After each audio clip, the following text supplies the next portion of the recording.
ഓടും രാജ ആടും റാണിയുടെ അടുത്ത വിശേഷം പങ്കുവയ്ക്കാൻ വേണ്ടി വന്നിരിക്കുന്നത് നമ്മുടെ ടിനി ചേട്ടനാണ്. Tini tomato, hi. കാരണം എന്നറിയോ, എനിക്ക് ടിനിനെ കാണുമ്പോൾ സത്യത്തിൽ ചിരി വരുന്നുണ്ട് കേട്ടോ. കാരണം ടിനിനെ ഇടയ്ക്കിടയ്ക്ക് ചിരിപ്പിക്കുന്നതുകൊണ്ടായിരിക്കണം. ഇടയ്ക്ക് വില്ലവേഷങ്ങളൊക്കെ അങ്ങനത്തെ സീരിയസ് ക്യാരക്ടറും ചെയ്യാറുണ്ടെങ്കിൽ പോലും നമ്മളെല്ലാവരും ചിരിപ്പിക്കാനാണ് ശ്രമിക്കുന്നത് അല്ലേ? സത്യമായിട്ടും അല്ലെങ്കിൽ എന്നെ കാണുമ്പോൾ തന്നെ ഓ കുരിശ് ഇങ്ങനെ ഇരിക്കരുത് സഭ ചിരിക്കും, ഇതാണ് നമ്മൾ ആഗ്രഹിക്കുന്നത്. സത്യമായിട്ടും അത് ഞാനിപ്പോൾ ചിരിച്ചോണ്ടിരിക്കുകയാണ്, കാണുമ്പോൾ തന്നെ ചിരിച്ചോണ്ടിരിക്കുകയാണ്. എന്താണ് ഇതിലെ രാജ എന്ന് പറയുന്ന ക്യാരക്ടർ അല്ലേ ടിനിയുടെ ചെയ്യുന്നത്? ഓടും രാജ, ഓടിക്കൊണ്ടേ ഇരിക്കുന്ന ഒരു രാജ. അതെ, ഒരു സ്ഥലത്ത് സ്റ്റിക്ക് ഓൺ ആവൂല, ഒരു സ്ഥലത്ത് തന്നെ നിലനിന്നിട്ട് പോകാത്ത ആളാണ്. എപ്പോഴും ഇങ്ങനെ ഓടിക്കൊണ്ടിരിക്കും. അപ്പോൾ ആ ഓടിപ്പോകുന്ന സമയത്ത് കാണുന്ന കഥാപാത്രങ്ങൾ, അതാണ് ഈ ചിത്രത്തിന്റെ പ്രധാന. പക്ഷെ എനിക്ക് തോന്നുന്നത് ഒരു തമിഴ് ക്യാരക്ടറാണോ ചേട്ടൻ? ഒരു തമിഴന്മാരെ പോലെ മീശയൊക്കെ പിരിച്ചു വെച്ച് ഭയങ്കര ഒരു തമിഴ് ഔട്ട്ഫിറ്റ്സ് ആണ് ശരിക്കും. നമ്മൾ തമിഴ് ടൈപ്പാണ് നമ്മുടെ സംഭവങ്ങളെങ്കിലും പച്ച മലയാളമാണ് പറയുന്നത്. ചില സ്ഥലത്ത് അങ്ങനെ ഉണ്ടാവുമല്ലോ. നമ്മളൊരു ഈ പാലക്കാട് അതിർത്തി ഗ്രാമങ്ങളിൽ ചെല്ലുമ്പോൾ പെട്ടെന്ന് നമ്മൾ സ്ഥലമൊക്കെ ചോദിക്കാൻ വേണ്ടി തമിഴാണോ മലയാളം സംശയം തോന്നുന്ന ഒരു രൂപങ്ങളുണ്ട്. പണ്ട് പാലക്കാട് തമിഴിന്റെ ഭാഗമായിരുന്നു. അപ്പൊ അങ്ങനെയുള്ള സ്ഥലത്താണ്. എന്നാൽ പറയുന്നത് പച്ച മലയാളം തന്നെയാണ്. എന്നാൽ വസ്ത്രധാരണ രീതിയെല്ലാം തമിഴന്മാരുടെ ഒരു അല്ലേ? പേര് കേൾക്കുമ്പോൾ നമുക്കൊരു സംശയം തോന്നുന്നു. അത് ലാൽ ജോസ് സാർ ഈ പടം കണ്ടു കഴിഞ്ഞപ്പോൾ പറഞ്ഞു ഇത് തമിഴ് പടമാണോ എന്ന് സംശയിക്കും. അപ്പൊ അങ്ങനെ സംശയിക്കേണ്ട ഒരു സിനിമയാണിത്. എന്നാൽ പച്ച മലയാളം എന്ന് ജനങ്ങൾ അറിഞ്ഞിരിക്കണം. അല്ലെങ്കിൽ ഇത് ഡബ് ചെയ്ത് വന്നതായിരിക്കും. നമ്മൾ തമിഴ്നാട്ടിൽ പോയി അഭിനയിച്ചിട്ട് മലയാളത്തിൽ കൊണ്ടുവന്നത് പച്ച മലയാളം ചിത്രം തന്നെയാണ്, സിനിമ തന്നെയാണ്. പച്ച മലയാളമുള്ള മലയാളികളുടെ സിനിമ തന്നെയാണ്. ഏട്ടൻ്റെ ക്യാരക്ടറിനെ കുറിച്ച് ഒന്ന് പറയാമോ? ഈ ഓടും രാജ എന്ന് പറയുന്നത് യഥാർത്ഥത്തിൽ ഒരു മൂല്യങ്ങളും സൂക്ഷിക്കാത്ത ഒരാളാണ്. യഥാർത്ഥത്തിൽ ഒരുപാട് പ്രശ്നങ്ങളിലൂടെ വന്നിട്ടുള്ള ഒരാളാണ്. പക്ഷേ അയാൾ അത് ഡീൽ ചെയ്യുന്നത് എന്നാൽ പിന്നെ പോസിറ്റീവായിട്ട് ജീവിക്കാമെന്ന് വിചാരിക്കാത്ത ആളാണ്. എന്നാലൊരു മനസ്സുണ്ട്. പക്ഷെ കൂടെയുള്ള ഫ്രണ്ട്സ് അതിന് സമ്മതിക്കാത്തവരാണ്. അങ്ങനെ കുറേ വൈവിധ്യങ്ങളായ സിറ്റുവേഷൻസ് ഉണ്ട് ഇതിൻ്റെ അത്. ഇയാൾ എന്താണെന്ന് മനസ്സിലാക്കുന്നത് അവസാനത്തെ ഒരു നിമിഷം മാത്രമാണ്. എല്ലാ മനുഷ്യരുടെ ഉള്ളിലും ഒരു കുഞ്ഞോ അല്ലെങ്കിൽ യഥാർത്ഥ മനുഷ്യനെന്ന് പറയുന്നത് ഉപദ്രവിക്കുന്ന മനുഷ്യനല്ല, നല്ല മനുഷ്യനുണ്ടാവും. ആ ഒരു നല്ല മനുഷ്യൻ തന്നെയാണ് ഓടും രാജ. ആ സിറ്റുവേഷൻസിൽ ഇയാൾ പല രീതിയിൽ പ്രവർത്തിക്കേണ്ടി വരുന്ന ഒരു സംഭവം അല്ലേ? നമ്മുടെ മണികണ്ഠേട്ടൻ ഇതിനകത്ത് ഒരു മെയിൻ ക്യാരക്ടർ ചെയ്തിട്ടുണ്ട് അല്ലേ? തുല്യമായിട്ടൊരു ക്യാരക്ടർ, നിങ്ങളെല്ലാം കൂടെ ഒരു വീട്ടിൽ താമസിക്കുന്നതായിട്ട് അങ്ങനെ ഒരു കഥാപാത്രം. എങ്ങനെയായിരുന്നു മണികണ്ഠേട്ടൻ്റെ ഒരു വളരെ വ്യത്യസ്തമായ ഒരു വേഷം എന്ന് കേട്ടിട്ടുണ്ട്? മണിബായിയുടെ ഒരു പ്രത്യേകത എന്ന് പറഞ്ഞാൽ ഒരുപാട് എക്സ്പീരിയൻസ്, ഒരുപാട് അനുഭവങ്ങൾ കഴിഞ്ഞിട്ട് സിനിമയിൽ നിലനിൽക്കുന്ന ഒരാളാണ്. സർവൈവ് ചെയ്യാന്ന് പറഞ്ഞാൽ തന്നെ ഏറ്റവും വലിയ കാര്യമാണ്. കാരണം അപ്സ് ആൻഡ് ഡൗൺസ് പലർക്കും ഉണ്ടാവും. ഇതും സ്റ്റഡി ആയിട്ട് പോയിക്കൊണ്ടിരിക്കുകയാണ് കുറേ വർഷങ്ങളായിട്ട്. ചെറിയ ചെറിയ വേഷങ്ങൾ ചെയ്ത് എന്നെ പോലെ ഞാനും അങ്ങനെയൊക്കെ തന്നെ. അങ്ങനെ പടിപടിയായിട്ട് വന്നിട്ടുള്ളതും ലാൽ ജോസ് ചിത്രങ്ങളുടെ സ്ഥിരം കുറേ വേഷങ്ങളുണ്ട്. അതിലൊക്കെ പെടുന്ന ഒരാളായിരുന്നു. അതിനുശേഷം അദ്ദേഹം 1-2 കേന്ദ്ര കഥാപാത്രങ്ങൾ ചെയ്തു. അതിനേക്കാൾ ഉപരിയായിട്ട് നന്നായിട്ട് എഴുതും. അദ്ദേഹം എഴുതിയ മൺകോലങ്ങൾ എന്ന് പറയുന്ന ചിത്രം അദ്ദേഹം നായകനായിട്ട് അഭിനയിച്ചത്. അതിന് സ്റ്റേറ്റ് അവാർഡ്, ഇന്റർനാഷണൽ റെക്കഗ്നൈസേഷൻ കിട്ടി, ഒരുപാട് അവാർഡ്സ് കിട്ടിയായിരുന്നു. അതിൻ്റെ ഒരു ഭാഗമായിരുന്നു. അതിനുശേഷം പിന്നെ പുള്ളി പൊതുവെ അങ്ങോട്ട് ഒതുങ്ങി ചാനൽ പരിപാടികൾ, അതിനോടൊപ്പം സിനിമയും ബാലൻസ് ചെയ്ത് പോയിക്കൊണ്ടിരിക്കുകയായിരുന്നു. അങ്ങനെ ഈ ഒരു സബ്ജക്റ്റ് കുറേ നാളായിട്ട് അദ്ദേഹം കൊണ്ടു കിടക്കുകയാണ്. അപ്പോൾ അതിൽ ഈ ഒരു ഓടും രാജ എന്നൊരാളെ അദ്ദേഹം മനസ്സിൽ എന്നെ കണ്ടതിൽ ഞാൻ അത്ഭുതപ്പെടുകയാണ്.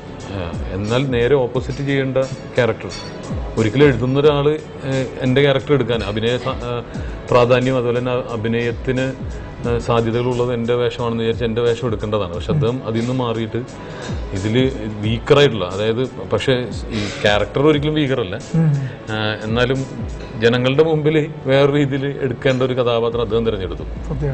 എന്നാൽ അദ്ദേഹത്തിൽ ആ സ്ത്രൈണത എന്നാണ് ഞാൻ ഉദ്ദേശിക്കുന്നത്. ആ ഒരു ഭാവം നമ്മൾ ഇതുവരെയായിട്ടും കണ്ടിട്ടുണ്ടാവില്ല. ഈ ചിത്രത്തിലായിരിക്കും ഇങ്ങനെ ഒരു മുഖം അദ്ദേഹത്തിനുണ്ട്. അതാണ് ഒരു ആക്ടർ പ്രൂവ് ചെയ്യേണ്ടത്. അല്ല ചേട്ടാ, നമ്മുടെ പല പടങ്ങളിലും വന്നിട്ടുണ്ട് ഈ സൈനഭാവമുള്ള ക്യാരക്ടേഴ്സ്. ഇപ്പം നമ്മുടെ ദിലീപ് തന്നെ ചെയ്തിട്ടുണ്ട് മലയാളത്തിൽ. അപ്പം അതിൽ നിന്നൊക്കെ എന്താണ് ഇത് ഈ ഒരു സൈനഭാവത്തിന്? സ്ത്രൈണത എന്ന് പറയുന്നത് ഈ സ്ത്രീ ഇങ്ങനെ കാണിക്കുക എന്നുള്ളതല്ല, ചില അംശമായിരിക്കും. ചിലർക്ക് ഇപ്പോൾ സബാൻ തീപ്പെട്ടി എങ്ങനെയായിരിക്കും കത്തിക്കുന്നത്? അങ്ങനെയാണ്.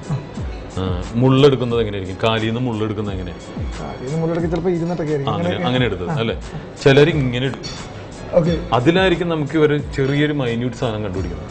ആണുങ്ങൾ തീപ്പെട്ടി കത്തിക്കുന്നത്. ഇപ്പൊ സെബാൻ പകുതി പെണ്ണാണ്. ഇങ്ങനെയല്ലേ കത്തിച്ചേ? ശരിക്കും ആണുങ്ങൾ ഇങ്ങനെ കത്തിക്കുള്ളൂ എന്ന് പറഞ്ഞത്. ചില സ്ഥിരമായിട്ട് സിഗരറ്റ് ഒക്കെ ഇങ്ങനെ കത്തിക്കുള്ളൂ. അതായിരിക്കും. അപ്പൊ ഈ മാൻലി ആയിട്ടുള്ള കാര്യങ്ങൾ അവരുടെ ഉള്ളിലുള്ളൊരു സംഭവമാണ്. ചില സമയത്ത് നമ്മുടെ നമ്മളിലൊക്കെ ഒരു സ്ത്രൈണത ഉണ്ട്. ഇപ്പം ഞാൻ ചിലപ്പോൾ നിൽക്കുമ്പോൾ ഇങ്ങനെ സൈഡ് അതൊക്കെ സ്ത്രൈണതയുടെ ഭാവമാണ്. ഇതിൻ്റെ അംശം കൂടും. അത് ഹോർമോൺ ഇംബാലൻസ് അങ്ങനെയൊക്കെ ആയിരിക്കും.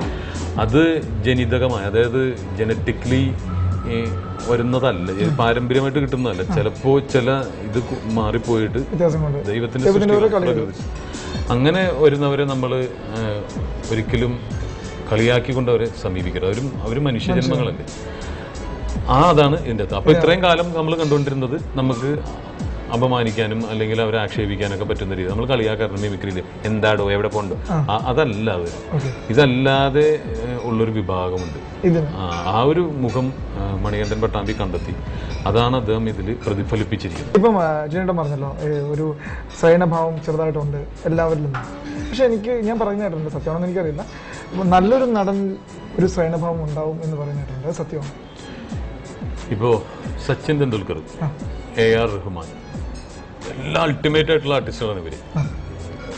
വളരെ കഴിവുള്ള ആൾക്കാർ സ്ത്രൈണഭാവമുണ്ട്. ഇപ്പൊ ലാലേട്ടനിൽ തന്നെ സ്ത്രൈണഭാവമുണ്ട്. അതാണ് ഞാൻ ചോദിക്കുന്നത്. എങ്ങനെ പറയുന്നിട്ടുണ്ട്, വലിയ നടൻ എന്ന് പറഞ്ഞൊരു വ്യക്തി ഉള്ളിലുള്ള വ്യക്തികൾക്കൊക്കെ ഒരു സ്ത്രൈണഭാവം ഉള്ളിലുണ്ടാവും. ദൈവം പകുതിയാന്നാണ് പറയുന്നത്.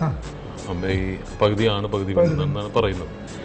ഒരുപക്ഷെ അതിനോടടുക്കും തോറും ആ ഒരു ഭാവങ്ങളൊക്കെ വരുമെന്ന് ഞാൻ വിശ്വസിക്കുന്നു. അങ്ങനെ ഉണ്ടെങ്കിൽ മാത്രമേ എന്തും അവർക്ക് വഴങ്ങുകയുള്ളൂ. ഫ്ലെക്സിബിലിറ്റി. ഇപ്പൊ റഹ്മാൻ സംസാരം കേട്ടിട്ടില്ലേ, അല്പം സച്ചിൻ തെണ്ടുൽക്കർ, ലാലേട്ടനിലൊരു അംശമുണ്ട്. ഇവരെല്ലാം ദൈവമാണെന്നല്ല ഞാൻ ആവശ്യപ്പെടുന്നത്. പക്ഷേ ദൈവവുമായിട്ട് അടുക്കുന്ന എന്തോ ഒരു സംഭവം അവരിൽ ഉണ്ടായിരിക്കും. എൻ്റെ ഒരു ചെറിയ ഒബ്സർവേഷനാണ്. എന്ന് കരുതിയിട്ട് ഇങ്ങനെ നടക്കണമെന്നില്ല ഇനി സഭ. അപ്പൊ ദൈവമായിട്ട് ഇങ്ങനെയുള്ളവർ ദൈവമായിട്ട് കാണുന്ന ഒരു സമൂഹം തന്നെയുണ്ട് നോർത്ത് ഇന്ത്യയിൽ. ഇവരെ അങ്ങനെ കാണുന്നവരുണ്ട്. അപ്പോൾ നമ്മളെല്ലാം ദൈവങ്ങളാണ്, അങ്ങോട്ടും ഇങ്ങോട്ടും ഒക്കെ ദൈവം. നമ്മൾ ആ രീതിയിൽ ബഹുമാനിക്കേണ്ടവരാണ് മനുഷ്യർ. മൃഗങ്ങൾ അങ്ങോട്ട് ആക്രമിച്ചാൽ തിരിച്ചാക്രമിക്കുകയുള്ളൂ, ചെയ്യില്ല. മനുഷ്യനാണ് അങ്ങോട്ട് ആക്രമിക്കാതെ തിരിച്ചാക്രമിക്കുന്നത്. അപ്പോൾ നമ്മളിലൊക്കെ ദൈവം ഉണ്ടെങ്കിൽ, കുടികൊള്ളുന്നുണ്ടെങ്കിൽ അങ്ങോട്ട് ആക്രമിക്കില്ല.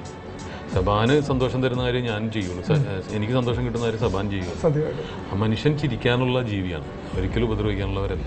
എന്തായാലും ടിനോട്ടിന് ഇപ്പൊ അടുത്ത് ഇറങ്ങിയ ക്യാരക്ടേഴ്സ് ഒക്കെ പടങ്ങളിലെ ക്യാരക്ടേഴ്സ് ഒക്കെ നോക്കി ഭയങ്കര വ്യത്യസ്തതയുണ്ട്. എല്ലാ ക്യാരക്ടേഴ്സും വെള്ളിമുഖലെ ക്യാരക്ടർ ആയാലും ഭയങ്കര വേറൊരു വെറൈറ്റി ക്യാരക്ടറാണ്. അപ്പം ഈ ഒരു സിനിമയിൽ ഞങ്ങളെ ചിരിപ്പിക്കുമോ അതോ നമുക്കിങ്ങനെ എന്തൊരു സാധനം അങ്ങനെ ഒരു ഫീൽ തോന്നിപ്പിക്കുമോ? ഞാൻ ഇതുവരെ ചിരിപ്പിച്ച പോലെയുള്ള ചിരിയായിരിക്കില്ല ഇത് വേറൊരു ഫ്ലേവറിലുള്ള ചിരിയാണ്. അപ്പോൾ അതിനുള്ളൊരു ശ്രമമാണ് നമ്മൾ ചെയ്തത് തന്നെ. വീണ്ടും ഇപ്പോൾ തൃശ്ശൂർക്കാരനായിട്ടോ അല്ലെങ്കിൽ കൊച്ചിക്കാരനായിട്ടോ കോട്ടയംകാരനായിട്ടൊക്കെ നമ്മൾ ചെയ്തതാണ്. ഇതൊന്നും അല്ലാത്ത വേറൊരു രീതിയിലുള്ള ചിരിയാണ് ഇതിൽ കൊണ്ടുവന്നിരിക്കുന്നത്.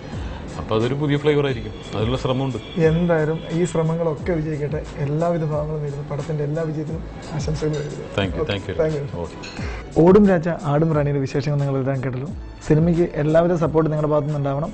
എല്ലാവിധ ആശംസകളും നമ്മൾ നേർന്നു കഴിഞ്ഞിരിക്കുന്നവർക്ക്. അപ്പം അടുത്ത ആഴ്ച നമുക്ക് വീണ്ടും കാണാം പുതിയൊരു സിനിമയുടെ വിശേഷങ്ങളുമായി. അതുവരേക്കും ബൈ.